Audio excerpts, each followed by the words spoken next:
এক পোলা এক মায়ের খুব ভালোবাসে, দুনিয়ায় আর কিছু চাই নয় মায়া ছাড়া। আচ্ছা। কিন্তু মায়া পোলাডারে পছন্দ করে না। ওহো। অনেক চেষ্টার পর মায়া সেই পোলাডারে কইল যে ঠিক আছে, হ্যাঁ। আমি তোমারে ভালোবাসতে পারি, হ্যাঁ। আমার একটা জিনিস আইনে দিতে হবে। কি রে?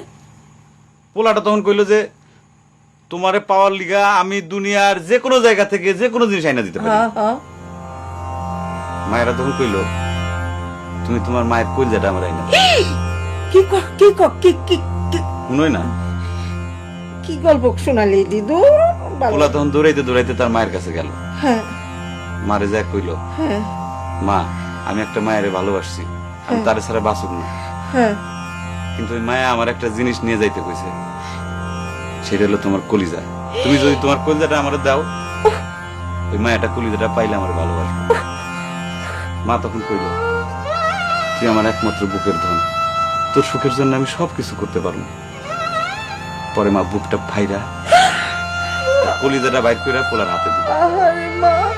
পোলাটা কলিজাটা হাতে পাইয়া যে কি খুশি, মা দৌড়াইতেছে দৌড়াইতেছে দৌড়াইতেছে, দৌড়াইতে দৌড়াইতে হঠাৎ রাস্তার মধ্যে উষ্টা খাইয়া পড়ে গেছে। হাতের কলিজাটা হাতের থেকে ছুইটা রাস্তার মধ্যে পড়ছে।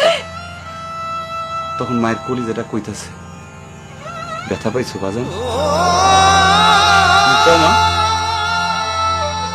কোন মায়া যদি এইরকম কয়, সেই মায়ের আমি, আমার মনে হয় জগতের সব মায়া একরকম। মা আমি পারবো না, মা আমি তোমার ছাড়া আমি থাকতে পারবো না মা।